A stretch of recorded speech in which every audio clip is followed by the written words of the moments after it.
repeticiones de cada dato. Esperemos un momento que está cargando. Listo, cargando la presentación. Perfecto. ¿Me confirman que todos están viendo la presentación? Sí, señora. Sí, señora. Sí, señora. Sí, señora, sí estamos viendo.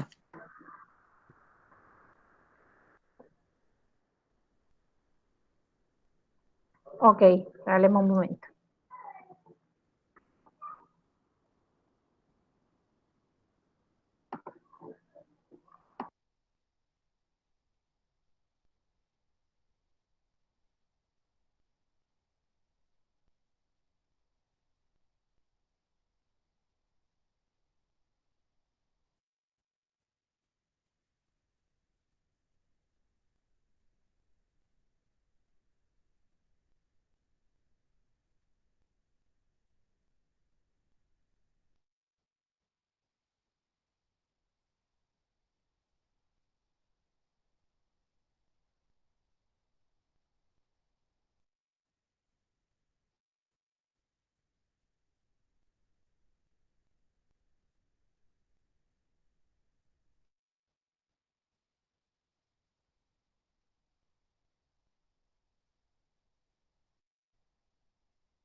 Bien, disculpas, estaba solucionando acá un tema de la coordinación. Bien, ahora sí, continúo. Entonces nosotros veníamos hablando de las diferentes frecuencias. Entonces la frecuencia absoluta no es más que el conteo de las repeticiones de los datos. La frecuencia relativa no es más que transformar esos datos en una proporción, ¿verdad? La relación en qué tanto representa cada dato respecto al total. Y luego hablamos de la frecuencia relativa porcentual, que tiene que ver con transformar esa proporción en un porcentaje. Es decir, que si el dato es en proporción 0.2, en porcentaje sería el 20%. Quiere decir que ese dato, ese dato equivale al 20% de los datos recolectados. Por ejemplo, la frecuencia acumulada no es más que la sumatoria de las frecuencias de los datos, y la frecuencia acumulada relativa es lo mismo que la frecuencia relativa, en el sentido de que nos permite a nosotros transformar un dato entero, un valor numérico entero, en una proporción, y a su vez la acumulada relativa porcentual nos permite transformar esa proporción en un porcentaje. Y a partir de ello construimos nosotros una tabla de frecuencia. ¿Bien? Y entonces nosotros en esa tabla de frecuencia podemos hacer diferentes análisis, tanto así que hablábamos después de las medidas de tendencia central para los datos no agrupados, y decíamos que precisamente la columna de frecuencia acumulada relativa porcentual nos permite a nosotros establecer cuál es la mediana de los datos visualmente. ¿Cómo? Ubicando el dato que sea el primero que pase o que contenga el 50% de los datos. Nosotros observamos esta columna toda equivale a un porcentaje, 30%, 80%, 90%, 100%. Entonces, el primer dato que pasa por el 50% es el de 5 minutos, porque recordemos que este ejemplo era un ejemplo en tiempos de espera. Entonces, 5 minutos es la mediana de los datos, porque en la frecuencia acumulada relativa de este dato ya se pasó por el 50%. Entonces, el primero que contenga el 50%, ahí está ubicada la mediana de los datos. También nos sirve para hacer otras interpretaciones. Por ejemplo, si a nosotros nos preguntaran qué porcentaje de clientes esperó 4 minutos, entonces nosotros decimos que es el 30%. Y qué porcentaje de clientes esperó más de 6 minutos. Por ejemplo, 6 y 7 minutos son más de 6 minutos. Entonces podemos decir que cada uno representa 10%, entonces el 20% de los clientes esperó más de 6 minutos. ¿Sí? Y podemos afirmar también que por lo menos la mitad de los clientes, es decir, por lo menos el 50% de los clientes esperó 5 minutos. Entonces, para eso nos sirve a nosotros las frecuencias o las tablas de frecuencia. Bien. Hablábamos de las medidas de tendencia central. En primera instancia ubicábamos al promedio, ¿verdad? O la media aritmética. En segunda instancia, ubicábamos a la moda que representa la tendencia en los datos y decíamos también que cuando en una frecuencia de datos o en un conjunto de datos yo tengo más de un dato que tienen la misma frecuencia y que ambos son el valor máximo, por ejemplo, tengo 30 datos y de los 30 datos hay dos que tienen como frecuencia absoluta 7, quiere decir que por lo menos esos dos datos se repiten cada uno 7 veces. Hablábamos de que cuando ocurre eso, de que hay dos datos que tienen la mayor frecuencia absoluta, que se trataba de una distribución de datos bimodal y que cuando eran más de 3 datos los que tenían la misma frecuencia y esta frecuencia era la mayor de todas, hablábamos de que era una distribución de datos multimodal porque tenían varias modas, que esta es una de las medidas de tendencia central donde se presenta ese fenómeno precisamente, que puede haber más de una moda, pero yo no voy a tener más de un promedio aritmético, porque hay otros tipos de promedios, por ejemplo la media móvil, pero la media móvil no se calcula aquí para este caso, entonces nosotros nada más tenemos un promedio y una mediana, pero podemos tener varias modas. Bien. Lo otro es la mediana, que decíamos que era una medida de ubicación y que lo que nosotros teníamos aquí era precisamente todos los elementos necesarios para determinar la ubicación de los datos con los cuales nosotros vamos a calcular la mediana. Hasta este punto hablábamos de ubicación y después cuando tenemos las ubicaciones se reemplazan los datos que ocupan esas posiciones. Bien, esta es la única las medidas de tendencia central para datos no agrupados que tiene dos formas de determinarse y depende cada forma de determinarse de si n, que es el tamaño de la muestra o el total de datos que estamos analizando, es impar o es par.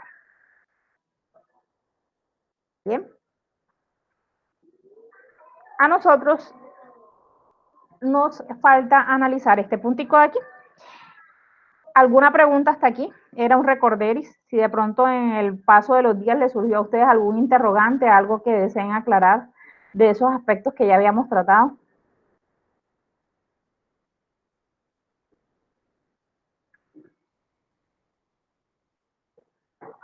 Por favor, pueden activar los micrófonos para participar. El silencio me hace sentir que estoy sola. No, señora. ¿No hay preguntas? Ok, perfecto. Entonces, nosotros hasta la moda media y mediana habíamos visto lo que eran las medidas de tendencia central. Existen otros tipos de medidas estadísticas que se toman para analizar los datos. Esas otras medidas estadísticas se denominan medidas de dispersión. Bien, dentro de las medidas de dispersión encontramos medidas como el rango, la varianza, la desviación típica o desviación estándar. Bien, y son medidas que nos ayudan a nosotros a conocer qué tan dispersos o qué tanto se alejan los datos que yo tengo de la media aritmética. Ya esto buscan relacionar lo que es la dispersión en los datos respecto a la media que nosotros hemos calculado o al promedio que se ha calculado. Bien, entonces, entre más dispersos están los datos, mayor va a ser la varianza y la desviación, ¿verdad? Entre menos dispersos estén los datos, van a ser menores. Bien, entonces, nosotros tenemos que existe lo que es la varianza. La varianza es esta medida de tendencia que está aquí. Bien, que también, a diferencia de las otras, y muy parecido a la mediana, tiene dos fórmulas para calcularse, pero esta no depende de n. Esta depende de si yo estoy analizando los datos de una muestra o establecer los datos de una población. Bien, entonces se parecen, las fórmulas son técnicamente idénticas, pero si yo estoy analizando una población se representa con sigma y si yo estoy analizando una muestra se representa con una S cursiva. Entonces, la varianza es S cuadrado o sigma al cuadrado y la desviación típica es la raíz cuadrada de la varianza. ¿Sí? Entonces, si es muestral, va a ser S, y si es poblacional, va a ser sigma solo. Entonces acá es S cuadrado, S solo, sigma cuadrado, sigma solo. Para la buena fortuna de ustedes, esta medida también la calculamos a través de Excel, porque la fórmula es bastante extensa para hacerla manual. Bien, entonces voy a rescatar el ejemplo que nosotros veníamos trabajando la semana pasada.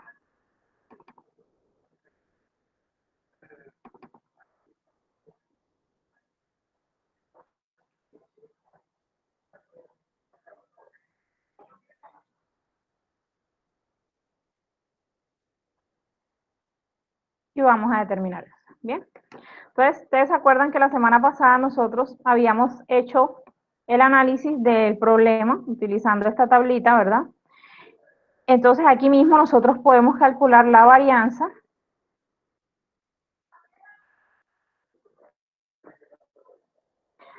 La varianza, entonces activo más o igual para que me muestre las fórmulas, le doy en más funciones, le digo varianza y digo que me la busque en las estadísticas y le doy ir.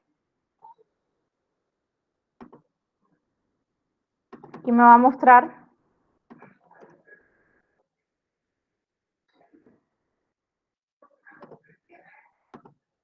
bien. Entonces la varianza la vamos a buscar como var.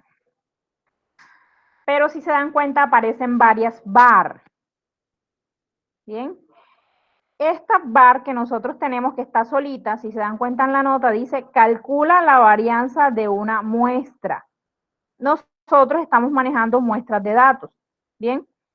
Entonces, podemos utilizar esta fórmula. También está var.s. Var.s, ¿por qué? Porque acuérdense que, según lo que les digo acá, la varianza se simboliza la muestral con una S. Entonces, Excel sabe que la puede calcular como muestra, o también cuando dice var.p es para calcularla como población, pero nosotros no vamos a calcular población, vamos a calcular muestra.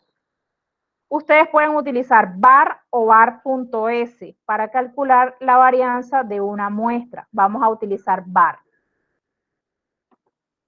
Bien. ¿Varianza de quién? Seleccionamos los datos que nosotros estamos analizando, ¿verdad? Y le damos a aceptar, ¿sí? Nos dice que los datos, que esto es aproximadamente, lo reducimos a cuatro dígitos decimales, 0.8889. Si nos da que está entre, le voy a hacer la nota, si está entre 0 y 1, se habla de una dispersión baja. Quiere decir esto que es cerca del valor promedio calculado.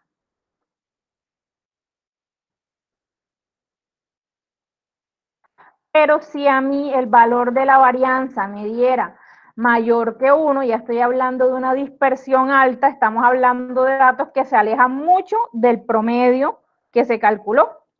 ¿Sí? Entonces se hablan de que existen entonces datos atípicos. Cuando existen datos que se alejan mucho del promedio, que se alejan mucho del comportamiento de la muestra, se habla de datos atípicos, y esos datos atípicos tienden a distorsionar el análisis. Como por ejemplo, cuando usted está en una fila y es una fila de personas muy jóvenes, pero de pronto usted no es tan joven. Entonces hablamos de personas muy jóvenes, de muchachos entre 17 y 27 años, y de pronto usted tiene 35. Si notamos, la mayoría de ellos van a tener 17, 18, 19, 20, van a estar las edades entre ese rango que se está analizando. Para el caso de usted, usted ya tiene 35 años, si a esa población se le calcula el promedio, incluyéndolo a usted, el promedio va a ser 1, y si se calcula el promedio excluyéndolo a usted, el promedio va a ser otro. ¿Cuál de los dos datos es más real? Pues el del análisis que se hace excluyéndolo a usted, porque usted es un dato atípico, no es un dato cercano a los datos que se están analizando en el ejemplo este de las edades. ¿Sí me hago entender ahí?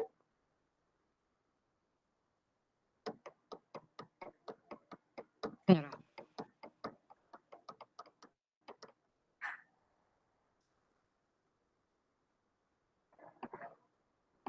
Ese silencio de ustedes es absoluto, abismal.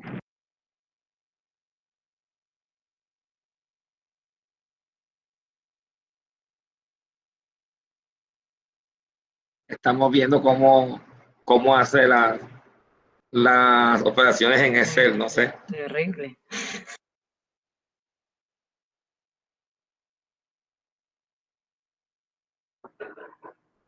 Bien, entonces vamos a continuar acá. Listo, entonces nosotros podemos también hallar la desviación. La desviación. Profe, disculpe, una consulta. Claro, cómo no.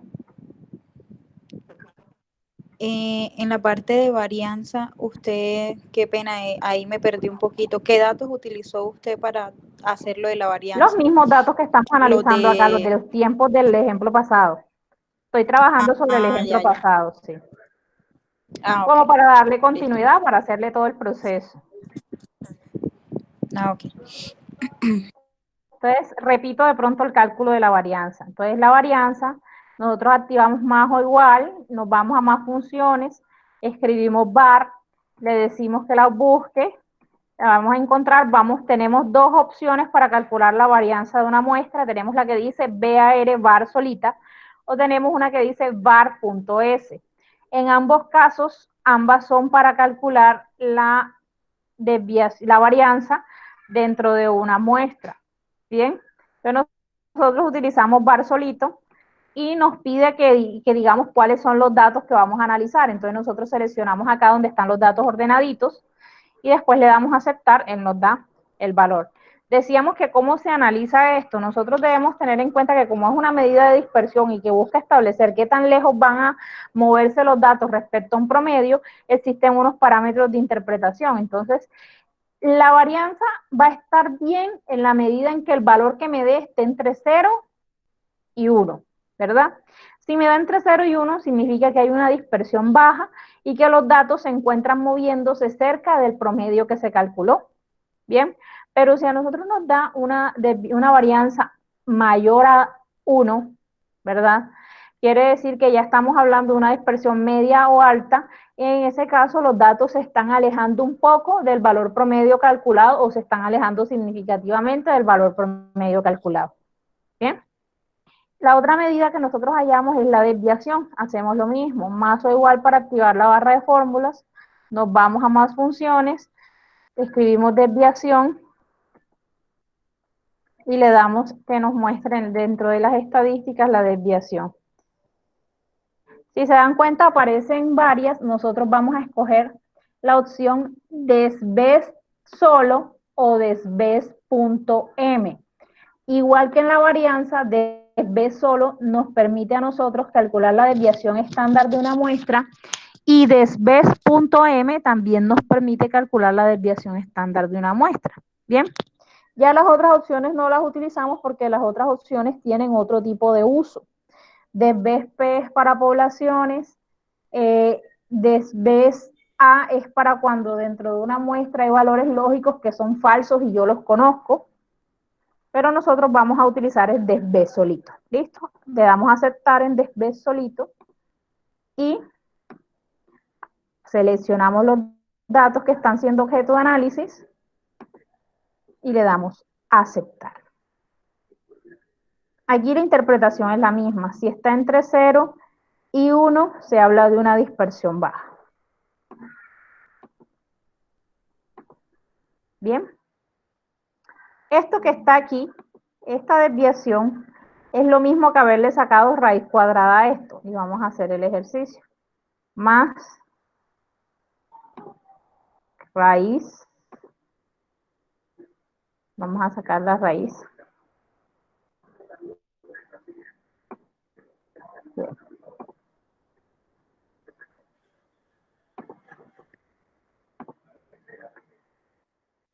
¿Sí se dan cuenta? Es lo mismo. Porque la fórmula nos dice que la desviación es la raíz cuadrada de la varianza. Si ya yo calculé la varianza, nada más le tengo que sacar la raíz cuadrada y eso va a ser la desviación.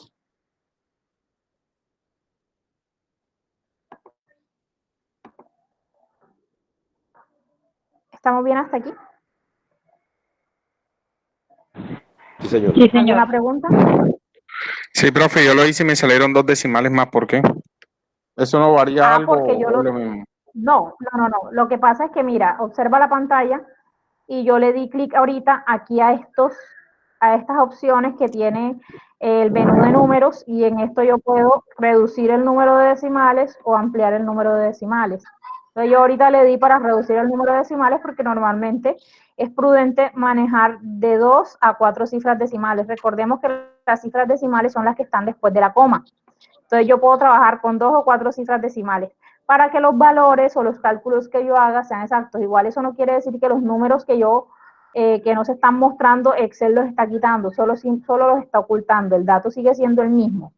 Cuando hace Excel las cuentas, sigue tomando el valor completico con todos los decimales que están ocultos. Es diferente a cuando ya nosotros lo hacemos manuales, porque cuando nosotros lo hacemos manual y escribimos solamente 4 dígitos, el cálculo lo estamos haciendo con 4 dígitos nomás. Eso quiere decir que a nuestro resultado le va a restar un poquito de exactitud esos decimales que nosotros le estamos quitando, porque nosotros sí se lo quitamos. Pero Excel no se los quita. Excel lo que está haciendo es ocultarlos y los va aproximando. El último dígito lo va aproximando según el comportamiento de los dígitos que se están ocultando. ¿Sí? Pero no quiere decir que sea menos o más. Ahora, si tú lo estás escribiendo manualmente y solamente estás escribiendo 2 o 3, cuando hagas cálculos con eso, sí te van a variar los resultados. Si estamos en Excel y tú estás utilizando lo mismo que la celda te está mostrando, te muestre 3 o te muestre 4, si él tiene 8 dígitos, haz el cálculo con los 8 dígitos, así nada más te esté mostrando 4. ¿Listo?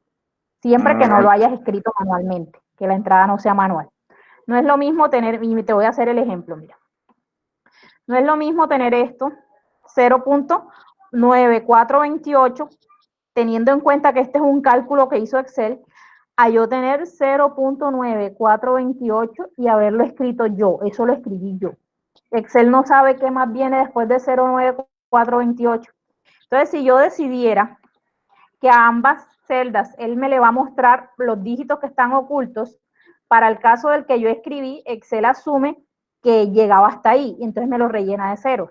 Pero para el que estaba dentro del cálculo, él comienza a mostrar los dígitos que están ocultos. Entonces, si ves la diferencia entre escribirlo y recortarlo a ocultar los dígitos decimales, que es lo que estoy haciendo yo acá con estos botones. ¿Sí está claro? Entonces, si es algo que yo escribí, sí me va a afectar si le quité dígitos decimales. Si yo no lo escribí, sino que Excel simplemente los está ocultando a través de los botones estos que están aquí arribita, yo los puedo ocultar o puedo mostrar cuántos dígitos yo necesite. No hay problema porque cuando Excel jale los datos va a tener en cuenta el dato completo, con todo y lo que esté oculto. ¿Está claro, Jason? Sí, estaba claro. Sí, señor, sí estaba claro, sino que no me había dado cuenta que usted había eliminado 2 dígitos. A mí me salían 4 dígitos. Ok, So, pero gracias. Listo, no hay problema.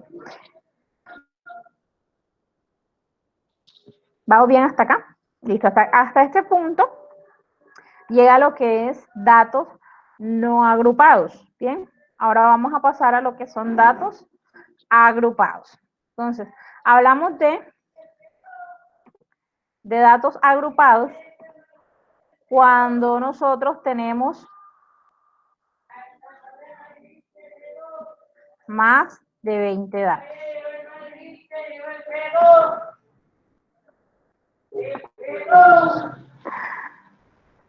Cuando tenemos que es más de 20 datos. Entonces, cuando nosotros tenemos más de 20 datos, tenemos que comenzar a crear grupos. A esos grupos se les denomina intervalos. Ustedes a veces no han visto de pronto encuestas donde les presentan, por ejemplo, las edades de las personas encuestadas de la siguiente manera. Por ejemplo, encuestados de 15 a 25 años, de 25 a 35 años, de 35 a 45 años, ¿verdad? Quiere decir que agruparon, ¿verdad? Ese subconjunto de la población que está siendo objeto de estudio, lo agruparon teniendo en cuenta un rango, ¿verdad? Un rango.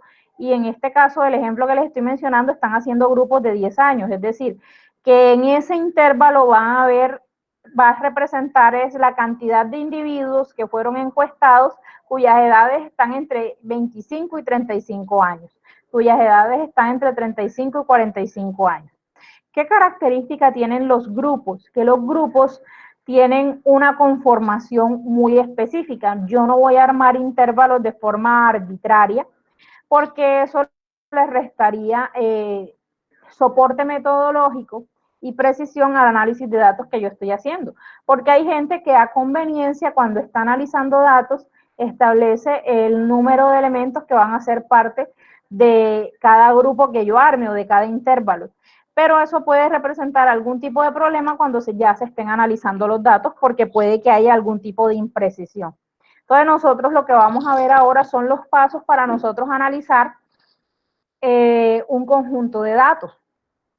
Bien, entonces, cuando yo estoy haciendo un análisis de datos agrupados, yo voy a obtener una serie de datos. Esa serie de datos yo los voy a obtener, por decirlo así, en desorden. Por ejemplo, si ustedes están determinando el número de defectuosos de una línea de producción, puede que hoy, y lo están haciendo de pronto durante 25 o 30 días, durante un mes, están haciendo un estudio de calidad durante un mes, y en ese estudio de calidad ustedes decidieron analizar el número de defectuosos que se están sacando en la línea de producción de determinado producto. Ustedes cada día que hagan una medición de ese número de defectuosos, no necesariamente... Aquí estoy hablando. En tu cartuchera. Entonces nosotros vamos a determinar algunas características para poder calcular ese número de intervalos. Entonces les decía que nosotros tenemos que cuando estamos haciendo el análisis de datos, normalmente cuando nosotros hacemos las mediciones obtenemos datos que no tienen un orden como tal. Por ejemplo, el primer día de mi análisis yo pude haber obtenido 10 unidades defectuosas, y el segundo día 5, y el tercer día 7, y el cuarto día 20, y el quinto día 15. ¿Sí me hago entender? No hay un orden en el valor que yo voy a obtener. Hay un orden en la forma en que lo estoy tomando, porque yo estoy tomando datos un día, otro día, a una misma hora, por decirlo así.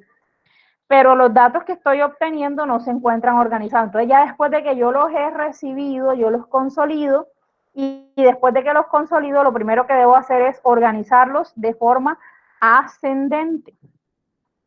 ¿Sí? Entonces me va a quedar un dato menor y un dato mayor al final. El más pequeño al principio y el más grande al final. ¿Listo?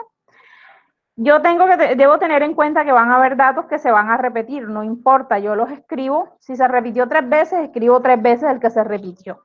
Debo tener en cuenta absolutamente todos los datos que se recolectaron, independientemente de que estos se repitan. Bien, y vamos a ir desarrollando cada uno de estos pasos con un ejemplo que les tengo por acá, ¿les parece? Pero nosotros tenemos que el primer paso es organizar los datos. Entonces yo tengo aquí unos datos que ya están organizados. Estos datos son unas unidades defectuosas en un análisis que se hizo en una empresa, ¿bien? Y ese análisis se hizo por 31 días. Es decir, esto lo hicieron en un mes que tenía 31 días. Se recolectaron 31 datos. Un dato cada día o un total cada día. ¿Estamos bien hasta acá? Les voy a subir un poquito el zoom.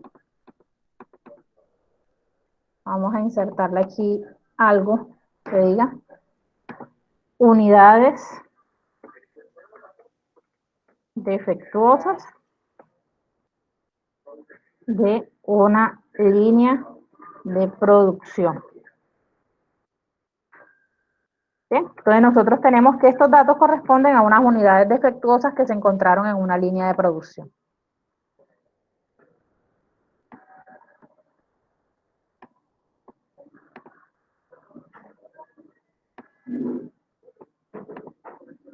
Perfecto. Entonces, lo primero que nosotros tenemos que hacer es ordenarlos de forma ascendente. Ya yo esto lo ordené.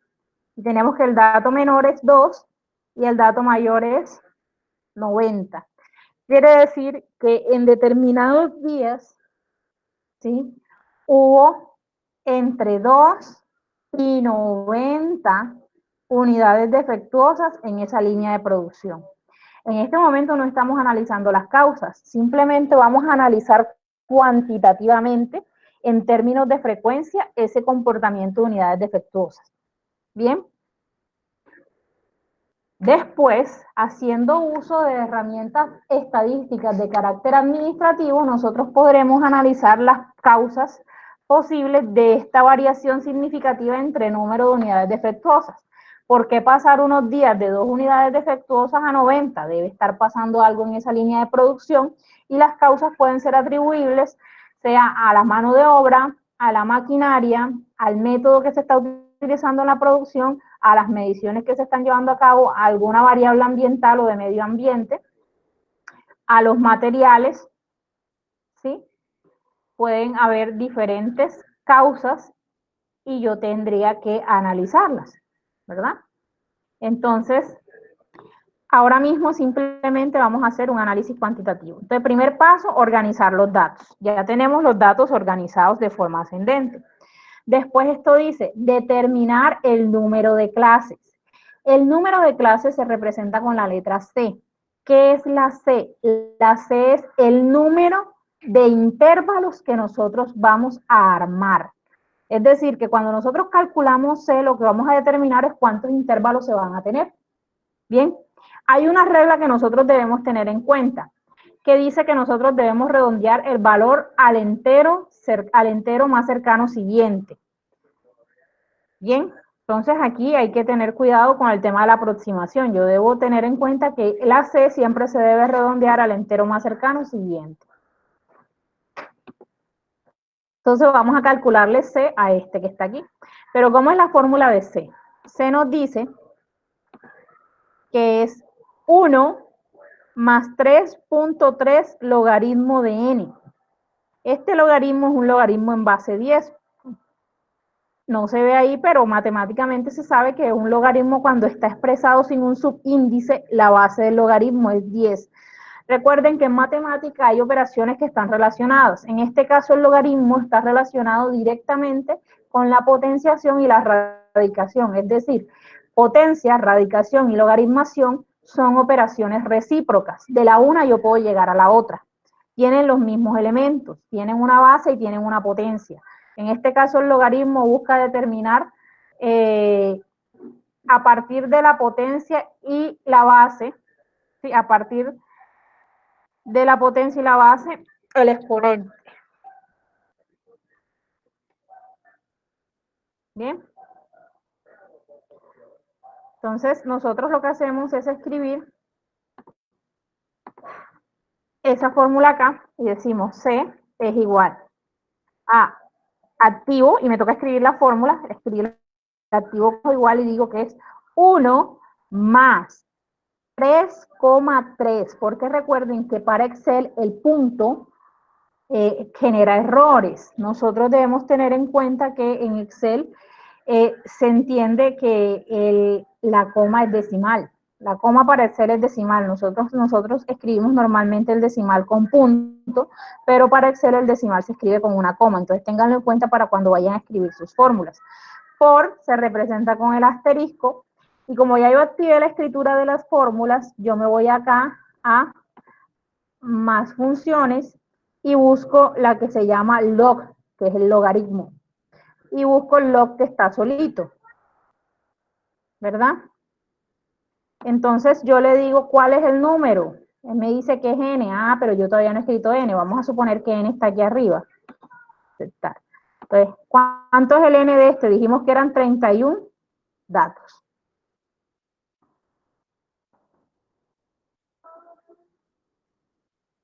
¿Bien? Entonces repito esto porque de pronto como no teníamos n, nosotros cuando ya hagamos el ejercicio debemos tener en cuenta que a n lo debemos escribir en alguna parte porque n nos lo van a pedir diferentes fórmulas. Entonces nosotros debemos escribir n y después de que escribimos n calculamos c. C, les recuerdo, es 1 más 3.3 logaritmo, ¿sí? Logaritmo de n. Entonces como me pide el logaritmo de n, yo me voy a seleccionar la celda donde está n. Vamos a repetir esta fórmula aquí. 1 más 3,3 por logaritmo, lo voy a buscar acá en más funciones, le digo búscame logaritmo que es log, lo encuentro el que está solito, me dice logaritmo de qué número, de n, pero n para nuestro caso vale 31, selecciono la celda donde está el valor de n y aquí está.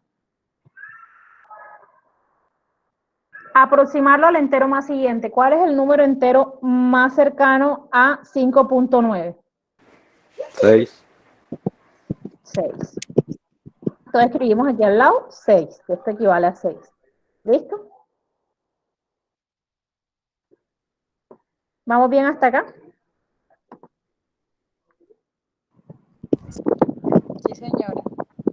Sí, señora. Quiere decir que cuando a nosotros nos pidan utilizar el valor de C en otra operación, nosotros no vamos a utilizar este que está acá calculado de Excel, sino el que escribimos nosotros acá, que es el valor aproximado, porque si yo lo aproximo desde acá, desde Excel, recuerden que él va a seguir haciendo la operación con todo el decimal que se encuentra oculto. ¿Sí? Bien. Siguiente paso. ¿Vamos bien hasta aquí? ¿Alguna pregunta?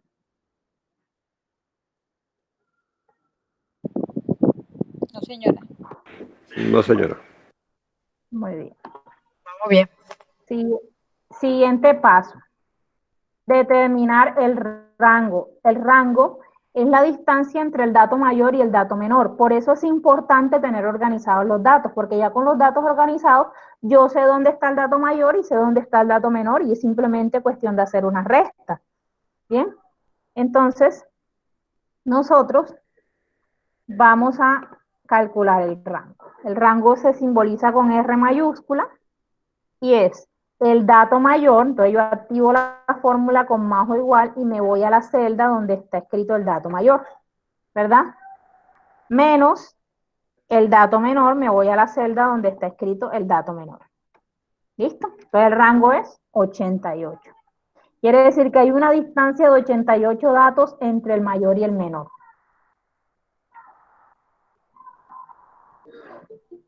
¿Bien? Pero disculpen que alguien está pidiendo ingresar.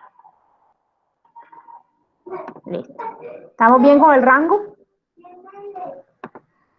Una operación sencilla, dato mayor menos dato menor. Después viene amplitud de clase. La amplitud de clase ya tiene que ver con la construcción de cada intervalo. Recordemos que C nos decía a nosotros cuántos intervalos íbamos a tener, ¿verdad? Pero ahora W, que es la amplitud de clase, nos dice es cuántos datos debe incluir cada intervalo. ¿Se acuerdan que en el ejemplo yo le decía, no, a veces hay intervalos que van de 25 a 35 años? Quiere decir que entre 25 y 35 hay 10, una distancia de 10. Hay una distancia de 10 porque la amplitud de la clase de ese intervalo era de 10, por eso cada uno va de 10 en 10. ¿Sí me hago entender? Entonces lo que nosotros hacemos con W es determinar de cuánto en cuánto van a ir nuestros intervalos. De 6 datos, de 7 datos, de 8 datos, de 15 datos, de 20 datos, de 35 datos, porque a veces son tantos los datos que se manejan. Acuérdense que ya estamos hablando de datos no agrupados.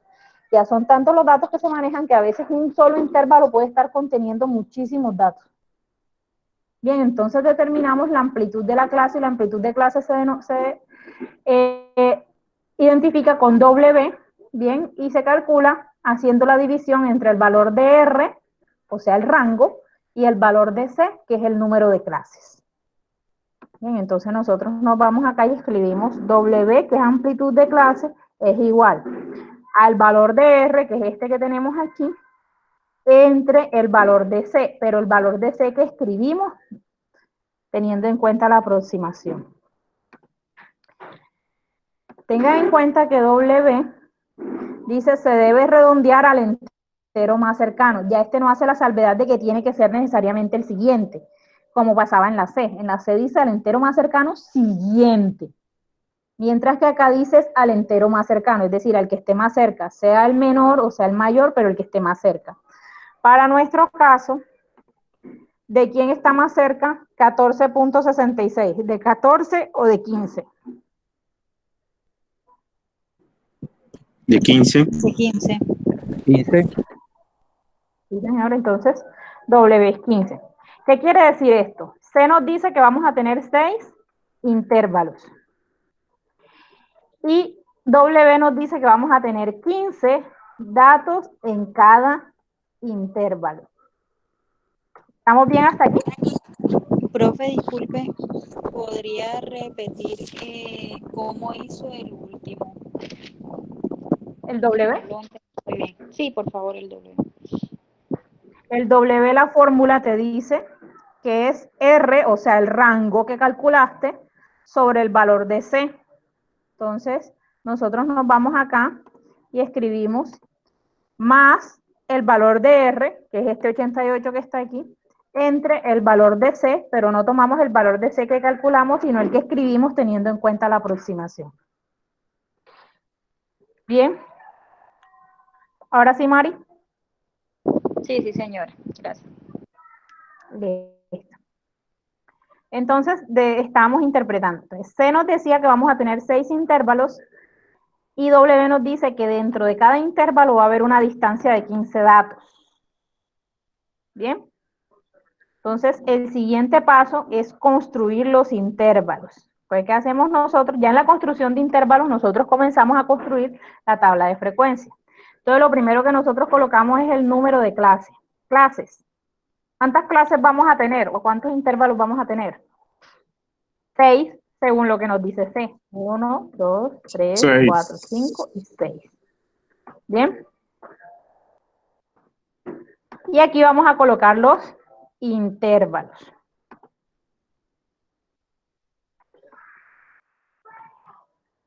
Los intervalos van a estar compuestos por algo que se denomina límite inferior y límite superior, porque todo intervalo va a tener un dato mayor y un dato menor, ¿cierto?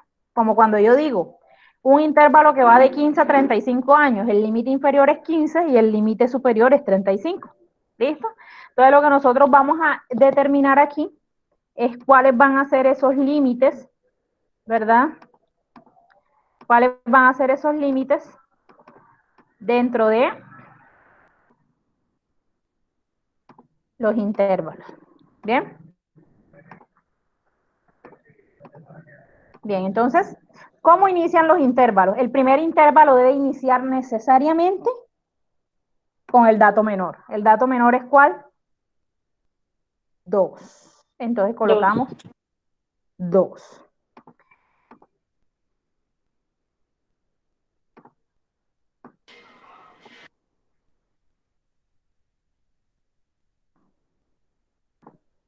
Vamos bien hasta aquí, 2, ¿verdad? Ahora, ¿cuántos datos nos dice W que debe tener cada intervalo? 15. Entonces comenzamos a hacer nosotros ejercicio con los dedos. Decimos, si son 15 y voy a iniciar en 2, será 2, 3, 4, 5, 6. Y en este punto de construcción de los intervalos, ustedes a lo único que le deben prestar atención es a lo siguiente. No importa si yo dentro de los datos no tengo alguno que estoy mencionando en los intervalos, porque de pronto si yo arranco con 2, 3, 4, 5, ahí voy bien. Pero cuando ya yo llego a 6 y me doy cuenta que acá no tengo 6, de pronto ustedes dicen, miércoles, está algo raro aquí. No, porque una cosa son los intervalos y otra cosa son los datos que yo recolecté, ¿vale?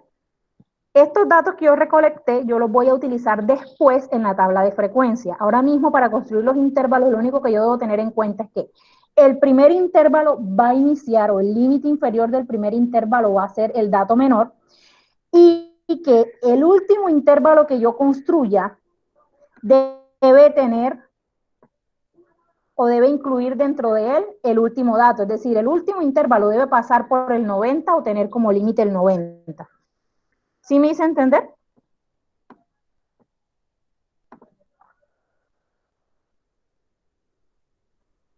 ¿Me hice entender en ese punto? Profe, ¿puedes repetir esa parte, profe? Por favor. Claro, como no. Por favor.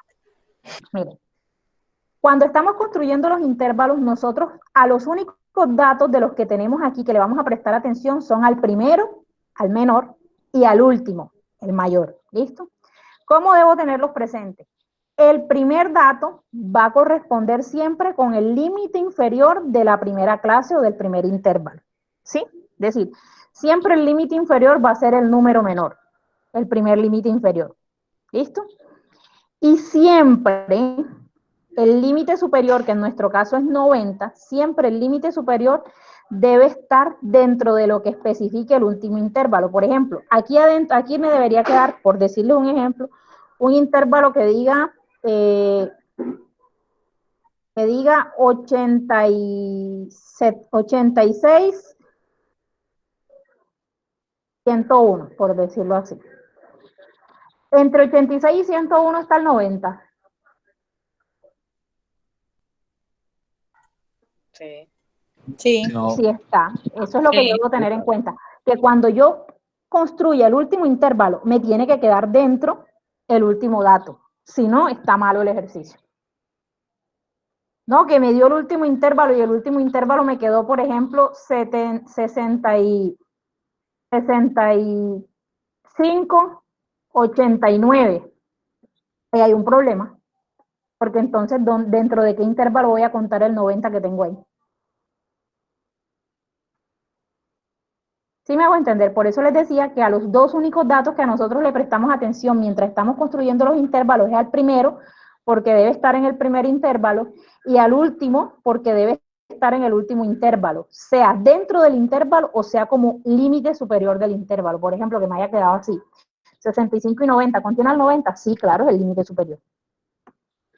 ¿Bien? Entonces ahora vamos a construir entonces Sí, señor. los intervalos. Decíamos que arrancamos con el 2. Y que no vamos a mirar ahora mismo lo que está aquí, sino que vamos a tener presente que en el último intervalo debemos tener el 90. Ahora no vamos a mirar. Entonces vamos a decir que el 2 es con el que iniciamos. Y dice que debemos tener 15 datos, incluido el 2. Quiere decir que cuando yo comienzo el conteo de los 15 datos, debo comenzar por el 2. Entonces, hacen el ejercicio ustedes con los deditos allá como si estuvieran en preescolar. Y entonces comenzamos. A partir del 2 vamos a contar 15 datos. 2, 3, 4, 5, 6, 7, 8, 9, 10, 11, 12, 13, 14, 15 y 16. Quiere decir que el primer intervalo va desde 2 hasta 16. ¿Cierto?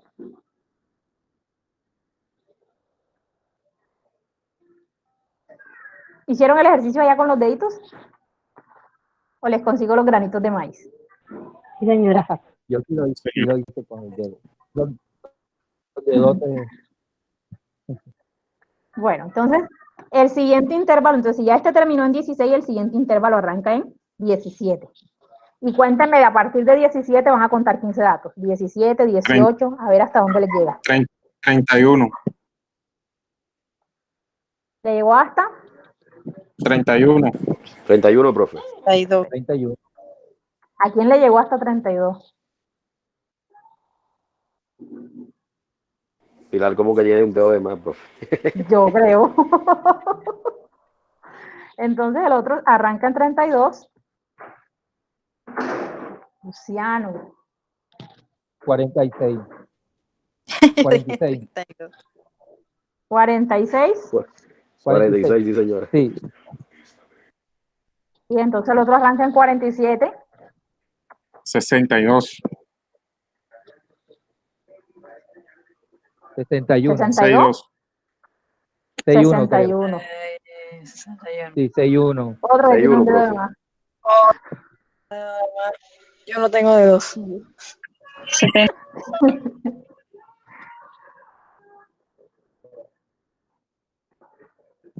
76.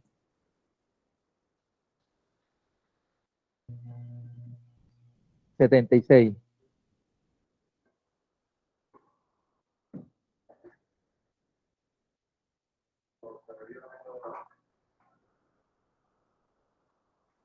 91, profe. 91. ¿Cuánto? 91. 91, muy bien. ¿Qué nos pasó en el último? 91. ¿Qué nos pasó en el último intervalo? El último intervalo contiene el 90. Sí. Sí. Sí, señora. Perfecto. Tanto Quiere el decir 76 que y el los 91. intervalos están correctamente construidos.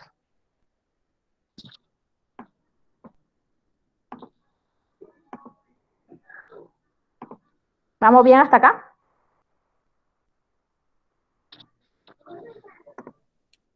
Sí, señora. Bien. Cuando nosotros construimos los intervalos, aunque el paso no los mencione, nosotros tenemos en el intervalo los límites, el límite inferior y el límite superior. Bien. Nosotros debemos tener en cuenta que estos límites no son los límites reales, ¿ya? Porque si ustedes construyeran esto en un histograma, y ustedes construyen un intervalo que va de 2 a 16, ustedes van a tener una columna que va de 2 a 16 y luego va a haber un bache entre 16 y 17 porque el siguiente intervalo arranca entre 17 y 31. ¿Y qué pasa con los datos que hay entre 16 y 17? Esos datos están contenidos en algo denominado límites reales. Bien, entonces ustedes van a construir los límites reales inferiores, pero eso ya se construye teniendo en cuenta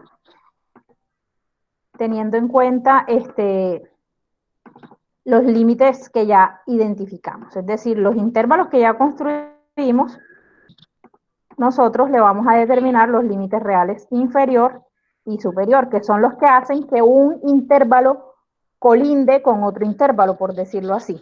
¿Bien? Estos son los que determinan efectivamente dónde va a quedar la cerca entre un intervalo y otro intervalo. Entonces, el límite real inferior no es más que tomar el límite inferior y restarle 0,5.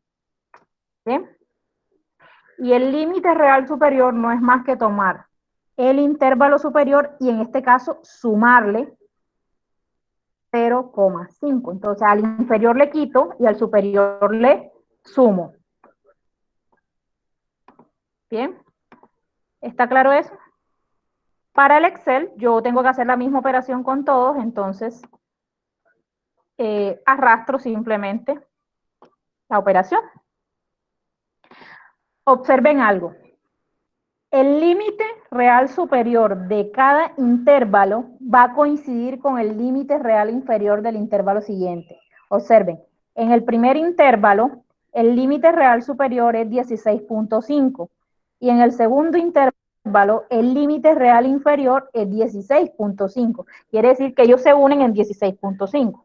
¿Sí me hago entender? Este es para el tema de los gráficos y del cálculo de las medidas de tendencia central que utilizan los límites reales inferiores y superiores.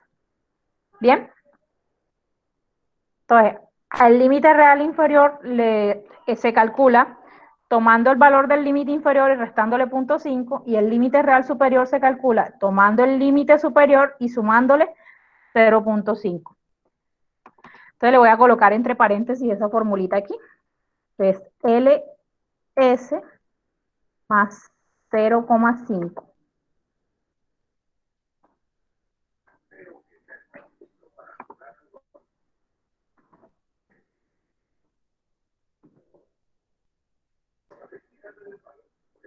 ¿Bien? Para que de pronto no se les olvide, esté restándole acá. ¿Listo? ¿Estamos bien hasta aquí? Sí, señora.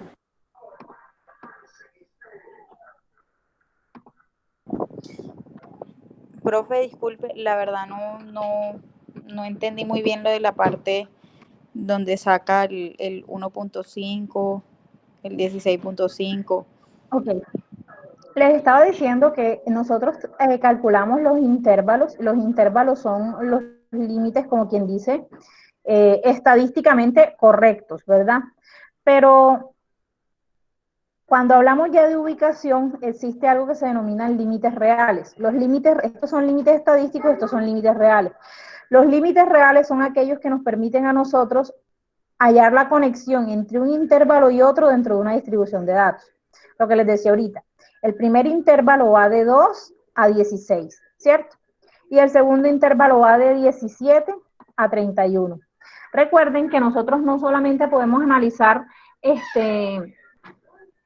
variables que son, acuérdense que dentro de las variables cuantitativas existen las que son continuas y discretas. En este caso nosotros tenemos aquí una variable que es continua en el sentido de que nos están dando valores que son enteros, ¿verdad? Nos están diciendo 19 unidades defectuosas, 11 unidades defectuosas. ¿Por qué? Porque es una variable discreta, no continua. Pero resulta que a veces a nosotros nos dan variables que son continuas. Por ejemplo, si esto fuera tiempo, a nosotros nos han podido decir que aquí es 11.5, que aquí es 4.5, que aquí es 3.5, si me hago entender, valores intermedios. Entonces, si tú tuvieses ese caso y tú tuvieses un dato que fuera, por ejemplo, 16.4 y tienes que ubicarlo dentro de algún intervalo, ¿dentro de qué intervalo lo ubicarías? No podrías ubicarlo en ninguno porque tú no tienes contemplado valores intermedios entre 16 y 17. ¿Sí me hago entender? Entonces existen los límites reales que nos permiten a nosotros crear valores intermedios entre un intervalo y otro, para que en aquellos casos en que a nosotros nos den a analizar variables que sean continuas, tú puedas ubicar ese dato de la variable continua, bien sea con un intervalo o bien sea con otro. Por ejemplo, si el límite real inferior del primer intervalo es 16.5 y tú tienes un dato que es 16.4, quiere decir que ese dato corresponde al primer intervalo, ¿verdad? Porque está antes de 16.5.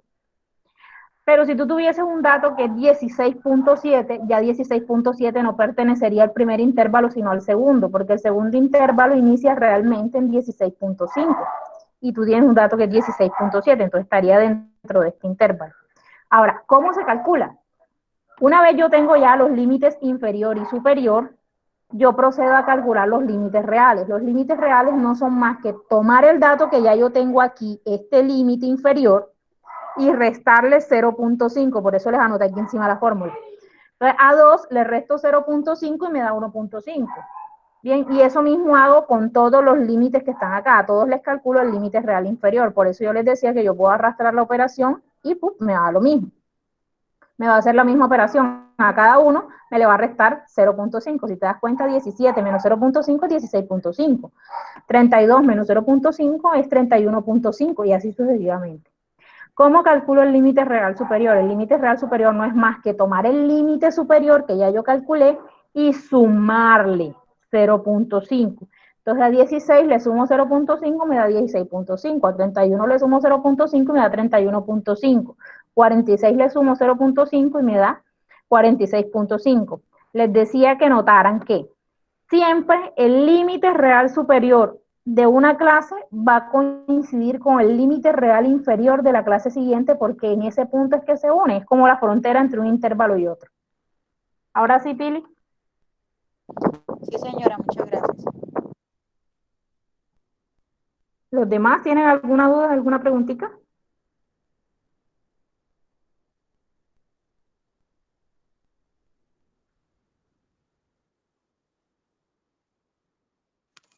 Ahora no. Hasta ahora no. Bien. Bien, entonces vamos por el paso 5, ya construimos los intervalos, los tenemos completos. Paso 6. Estas columnas que estamos construyendo no estaban en nuestra tabla de frecuencias que nosotros veníamos manejando, porque nosotros en la tabla de frecuencia anterior nada más teníamos aquí los datos y después la frecuencia absoluta, relativa, acumulada, relativa porcentual, acumulada y así sucesivamente. Teníamos solo el dato y las frecuencias. Miren todo lo que toca hacer en los datos agrupados para poder hacer las tablas de frecuencia. Apenas estamos en la primera parte. Entonces, después viene algo que se denomina marca de clase. La marca de clase se simboliza con MI. Bien. Y la marca de clase no es más que un punto medio en los intervalos. ¿Cómo se calcula la marca de clase? La marca de clase se calcula con el límite inferior más el límite superior entre 2.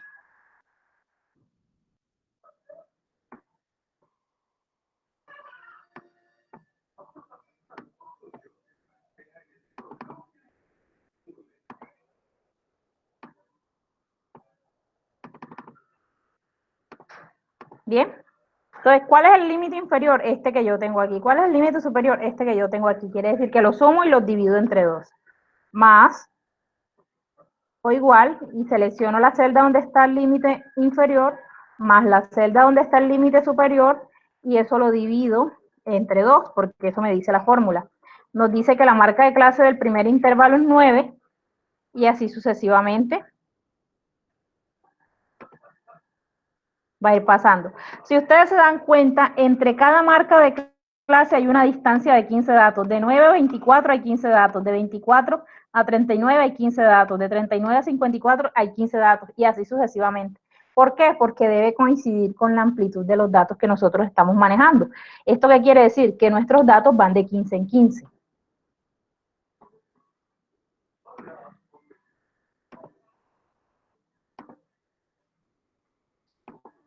Bien, hasta aquí, hasta la columna que nosotros vamos a hacer ahora, que es la de la frecuencia, F solita.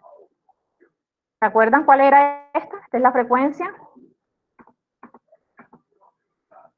absoluta, F solita. ¿Se acuerdan que ya llegamos a un punto conocido?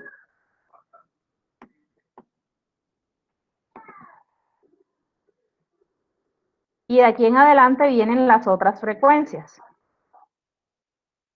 ¿Cuál? La frecuencia relativa.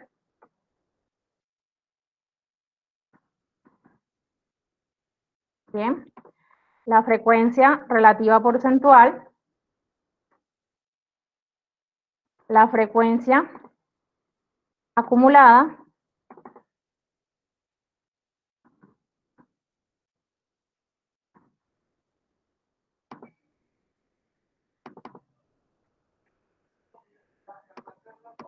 La frecuencia acumulada relativa.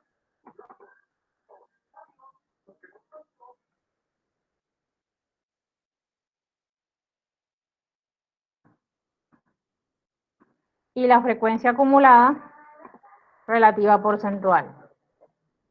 ¿Bien? De estas columnas ya nosotros sabíamos qué son. La única de estas columnas que se hace diferente a lo que ya nosotros conocíamos es la de la frecuencia absoluta, que la F solita. Esa F solita, ¿cómo se calcula? Y así, ahora sí nos vamos a volver a acordar de los datos que teníamos aquí. Bien, ¿se acuerdan que habíamos recolectado unos datos? Que son estos que tengo acá señalados, que están aquí. Datos, 2 unidades defectuosas, 3 unidades defectuosas, 4 unidades defectuosas, 5 unidades defectuosas. ¿Estamos aquí? ¿Estamos ubicados? Sí, señora. Bien. ¿Cómo calculamos nosotros la frecuencia absoluta en datos agrupados? ¿Se acuerda que en datos no agrupados la frecuencia absoluta era el número de veces que se repetía un dato? ¿Verdad? Acá ya no es el número de veces en que se repite un dato, acá es el número de datos que tenemos, que recolectamos, ¿verdad? Estos son los datos que recolectamos. El número de datos que recolectamos que están entre 2 y 16 para el caso del primer intervalo. Es decir, ¿cuántos datos hay aquí que van entre 2 y 16? ¿Cuántos tenemos? Que aquí en esta columna que estén entre 2 y 16. 5. 15. 5. 5, que son 2, 3, 4, 5 y 11. ¿No tienen 5? ¿Tienen? Mentira, sí tienen 5. Sí. Tienen 5 datos. Muy bien. Entonces aquí yo coloco 5.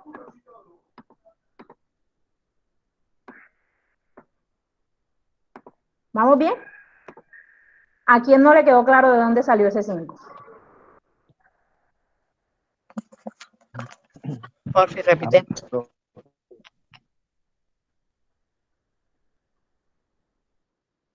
Bien. Entonces, les repito. En datos no agrupados, esta frecuencia que está aquí era simplemente contar, por ejemplo, cuántas veces se repetía el 2, cuántas veces se repetía el 3 y así sucesivamente. ¿Por qué? Porque manejamos muy poquitos datos y es muy probable que cualquier dato se repita. Aquí en los datos agrupados también se pueden repetir datos. Lo único es que nosotros ahora tenemos son unos intervalos y entonces ya no vamos a ver cuántas veces se repite un dato, sino cuántos datos de los que tengo yo están dentro de cada intervalo que tengo aquí. Mi primer intervalo es de 2 a 16. ¿Bien? Entonces, como mi primer intervalo es de 2 a 16, yo tengo que ver dentro de los datos que yo recolecté, cuántos hay que estén de 2 a 16. Entonces tengo este de aquí, este de acá, este de acá y este de acá. ¿Por qué solamente 5? Porque ya el siguiente dato es 19. 19 es mayor que 16. Quiere decir que ya no está dentro de ese intervalo. ¿Sí me hice entender? Sí, señora. De ahí salió ese 5. Ahora vamos al siguiente intervalo. El siguiente intervalo es de 17 a 31. ¿Verdad? Entonces tengo que ir acá. Ya estos que seleccioné aquí, ya estos no los miro más porque ya esos están dentro de un intervalo. Voy acá. El siguiente va de 17 a 31. Entonces tengo que mirar de los que tengo aquí, cuántos van hasta 31. 7, profe. 3, 6, 8 entonces. 8. Tienes 8. ¿Por qué 8? Porque tengo un 19, 2 20, un 21, un 26, un 29, un 30 y un 31. Esos son 8 datos. De los datos que recolecté, tengo 8 cuyos valores están entre 17 y 31. ¿Bien? Entonces, este ya tampoco lo tengo en cuenta porque ya este es del segundo intervalo. Siguiente intervalo, de 32 a 46. Entonces yo voy a mirar dentro de los datos que recolecté quiénes van de 32 a 46. ¡Pum, pum! Tengo solamente 6, tengo un 32, un 33, 2 34, un 35 y un 45. Tengo solamente 6 datos.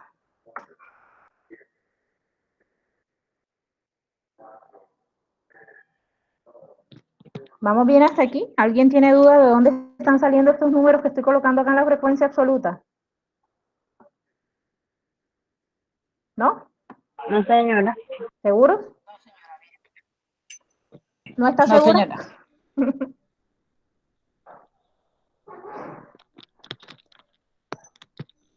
Bien, entonces, y así seguimos hasta que llegamos al último. Entonces, el siguiente intervalo va de 47 a 61. Entonces, tengo que mirar cuántos van de 47 a 61.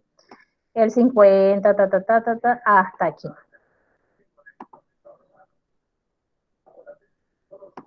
¿Tengo cuántos? Tengo solo 5.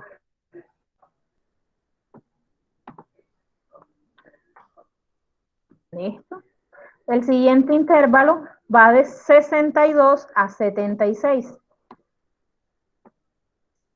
Solamente tengo un dato porque tengo un 63 y ahí salto al 78. Que tengo un dato. Entonces le coloco aquí un dato nomás. Les puede suceder tal vez que ustedes estén contando en algún intervalo y un intervalo intermedio les salga en 0. Que en determinado intervalo, cuando ustedes estén revisando los datos, no tengan ningún dato en ese intervalo. Eso puede pasar. A veces puede pasar y sobre todo cuando la cantidad de datos es mucha y los intervalos de pronto son amplios porque la distancia que hay entre los datos es muy amplia. Entonces, de pronto les puede suceder que ustedes están revisando acá en los datos que recolectaron y no encuentran ningún dato. Miren, por ejemplo, aquí en este intervalo nos salió que 1, pero así como nos salió que 1, nos ha podido salir que no hay ninguno, entonces uno le coloca 0. ¿Listo? Cuando no encuentra ningún dato que pertenezca al intervalo, le coloca 0. Entonces, nosotros el último intervalo es de 77 a 91, les colocamos estos últimos que están acá. De 77 a 91 tenemos 6 datos. 6 datos. Bien, si se dan cuenta hasta aquí no habíamos totalizado nada. Aquí es donde comienza uno a totalizar. ¿Bien?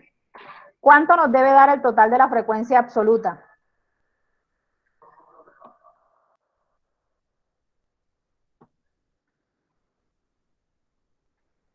¿Cuánto nos debe dar el total de la frecuencia absoluta?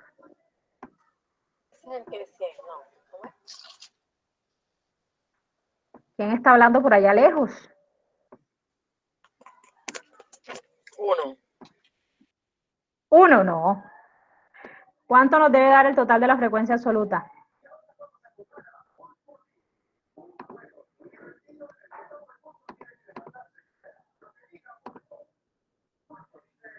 No es el total de la suma de 31, profe.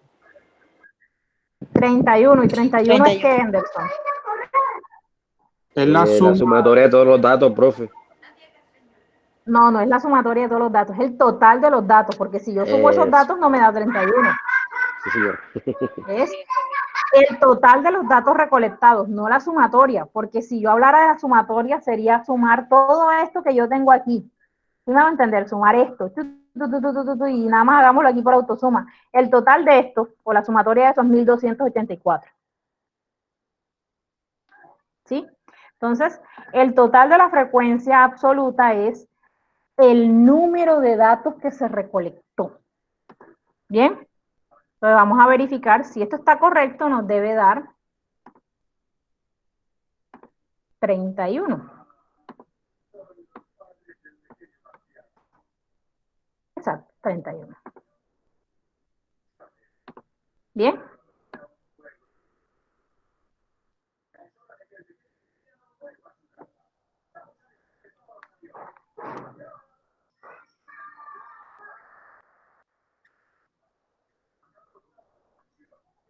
¿Preguntas hasta aquí?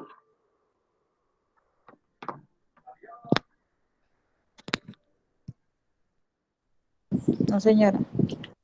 Bueno, ¿por qué digo que preguntas hasta aquí? Porque hasta esta columna es que la tabla de frecuencias de los datos agrupados es diferente a las de los datos no agrupados. ¿Por qué? Tiene elementos que antes no teníamos. Tiene las clases que nosotros en la tabla de frecuencia anterior no la teníamos. Tiene los intervalos con sus respectivos límites estadísticos y límites reales, que tampoco los teníamos. Tiene la marca de clase, que nosotros tampoco la teníamos. Y teníamos la frecuencia absoluta, pero no se sacaba así. ¿Se acuerdan que antes era nada más contar cuántas veces se repetía un dato y acá nos tocó ver a cuántos datos habían entre el intervalo? Por eso la marco como diferente. ¿Sí? De aquí para adelante, todas las otras columnas se calculan igualito, igualito, igualito que los ejemplos anteriores. Bien, se calculan igualito que cuando nosotros estábamos haciendo la semana pasada lo de datos no agrupados. ¿Se acuerdan que cómo sacábamos la frecuencia relativa? Ustedes deben tener los apuntes por ahí.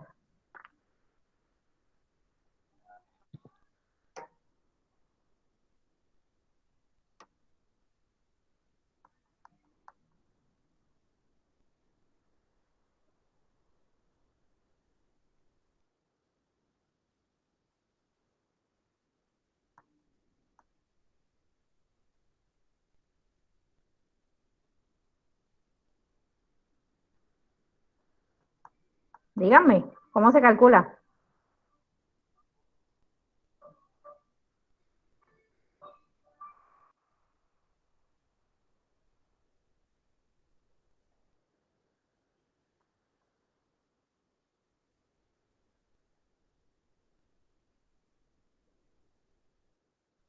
¡Qué silencio!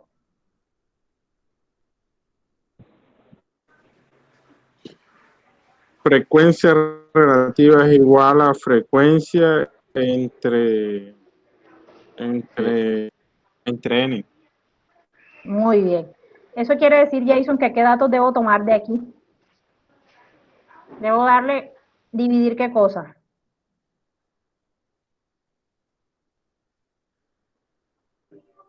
Frecuencia relativa entre 31, profe. 5 frecuencia entre 31. absoluta. Muy bien, 5 entre 31. Y vamos a fijar el 31 porque el resto de datos también los vamos a dividir entre 31, ¿cierto? Sí, claro. Entonces, le damos hasta aquí, arrastramos. ¿Cuánto nos tiene que dar el total de esta columna?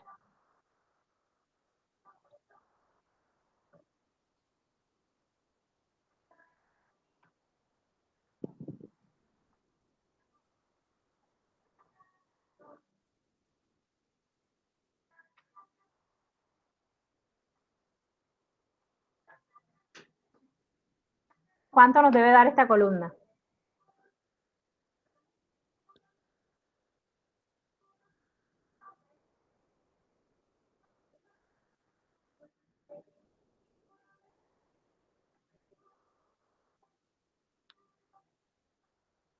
Esa sí nos debe dar 1. ¿Cuánto 15, debe, profe. ¿Cuánto debe dar? 1. 1. Esa es la que debe dar 1. Muy bien, debe dar 1, exactamente. Entonces vamos a verificar si nos da 1. Vamos a sumarla. Sumar los datos. Exactamente, ahí está, nos dio 1. Muy bien. Listo. Entonces ahora recuérdenme cómo sacamos la frecuencia relativa porcentual. Ay, Por 100 entre la frecuencia.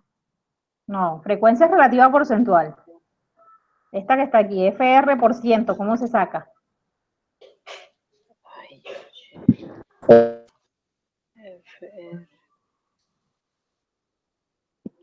FR por 100. Ok.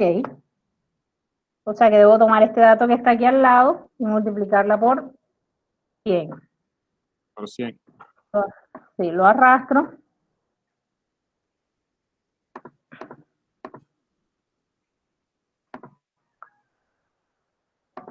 Entonces, ¿cuánto debe dar esto aquí?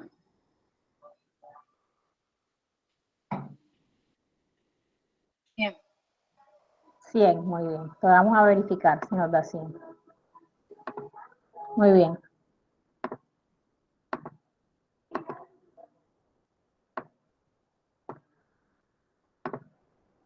Vamos bien hasta aquí, si saben de dónde están saliendo estos datos. Son las mismas fórmulas que nosotros utilizamos la semana pasada.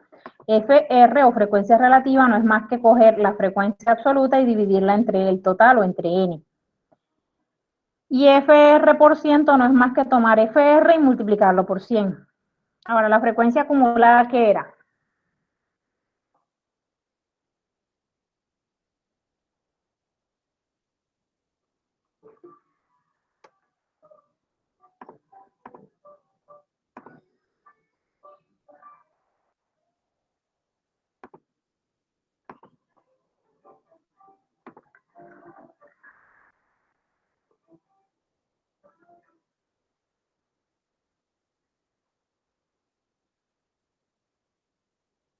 ¿Qué era la frecuencia acumulada?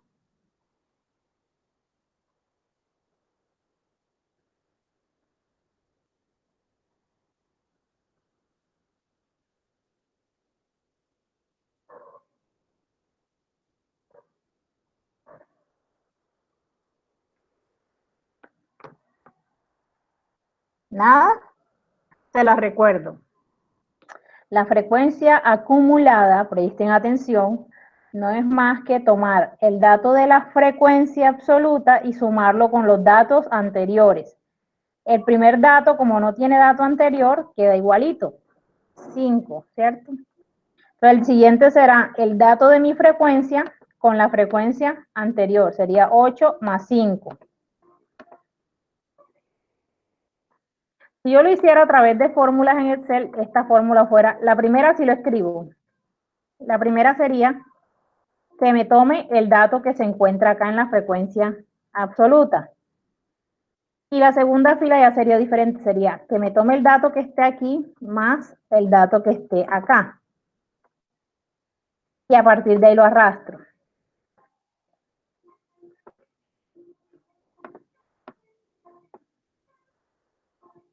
Me van a preguntar, profe, ¿por qué hizo eso y por qué sale así ahí?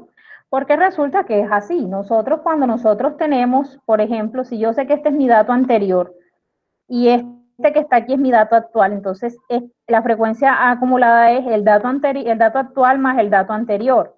Entonces yo tengo que 8 más 5 es 13.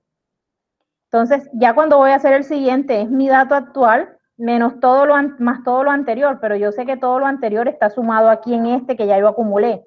Entonces este 19 de aquí sale de sumar 6 más 13. Este 24 sale de sumar 5 más 19. Este 25 sale de sumar 1 más 24. Y este 31 sale de sumar 6 más 25. Es decir, el dato actual más todo lo anterior, que es lo que yo estoy sumando acá. Es lo mismo que si yo hiciera en cada caso. 5. Este 5 sale de 5 más lo anterior, que no es nada, queda igual. 13. Este 13 sale de 8 más 5. 19. Este 19 sale de 6 más 8 más 5. 24 sale de 5 más 6 más 8 más 5.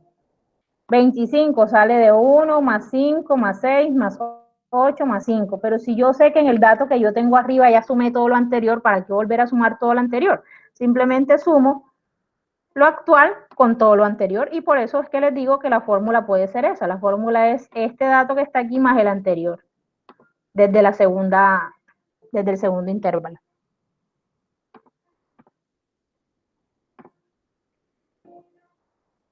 Profe Alejandro, que qué pena que lo acepte, que el sistema lo sacó. Ya lo acepté.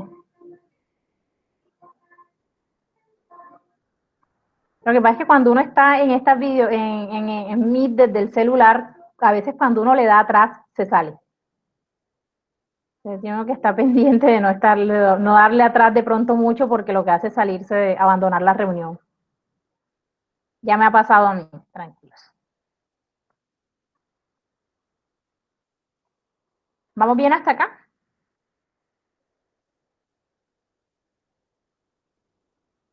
Sí, señora. Bien, en todo caso, como les digo, en todo caso ustedes lo pueden hacer. Sí, señora. Teniendo en cuenta el comentario que les acabo de hacer de que a partir del segundo intervalo tener en cuenta que es el dato actual con el anterior, o saber que este dato de aquí sale de tomar esto y sumarlo con todo lo que esté arriba. Como sea, tiene que dar lo mismo. Bien, cualquiera de las dos formas. La frecuencia acumulada relativa, ¿cómo la sacamos? Sería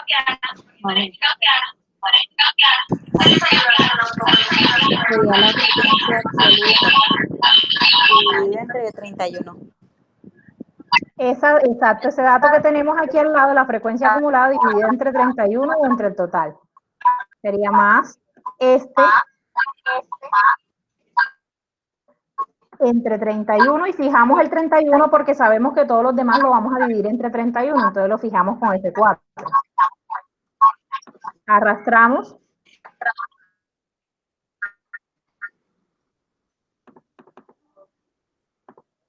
Bien. Procuremos trabajar con 2 o 4 datos agrupados. Vamos a trabajar con 4 datos, decimales.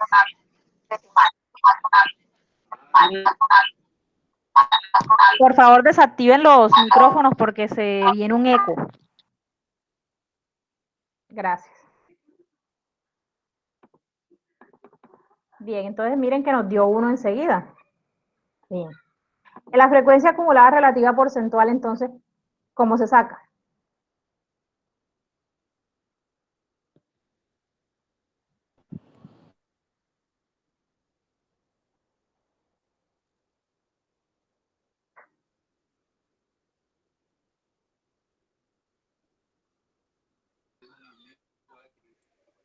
Se multiplica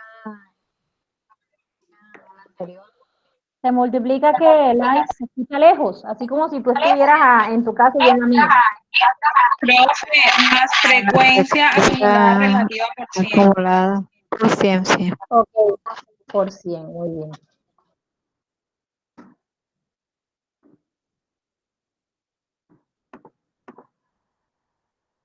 Y lo arrastramos.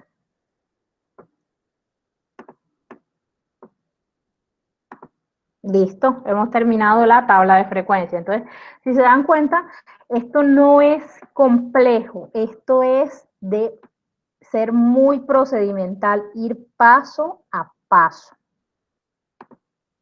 ¿Sí? E ir revisando efectivamente. Les voy a colocar aquí que estos son aproximados. Aproximadamente, esto que está aquí tiene que ver con estos datos que tienen aquí abajo, ¿vieron?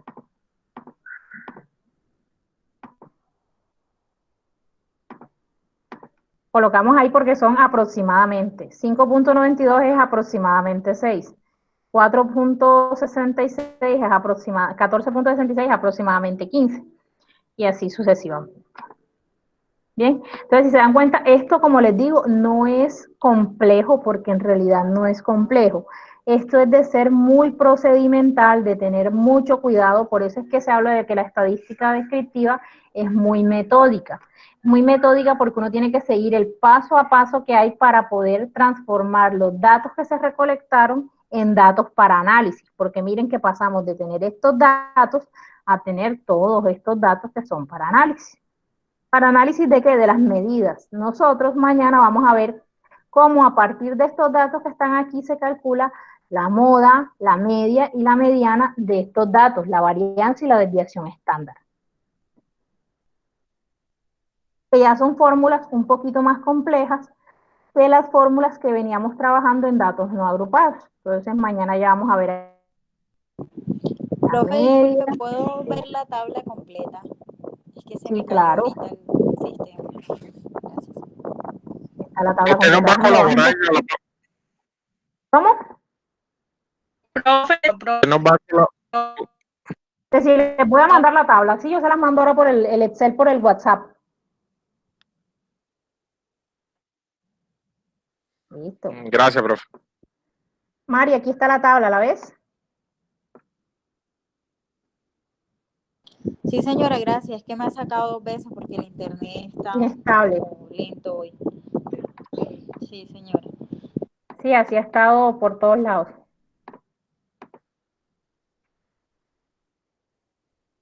Bien, entonces, esto es como quien dice todo por hoy, que fue bastante. Mañana ya vamos a ver lo que son las medidas de tendencia central y la de dispersión para datos agrupados. ¿Listo? Entonces, como siempre, agradecida con ustedes por su participación, por su puntualidad. A partir de este momento voy a dejar de grabar.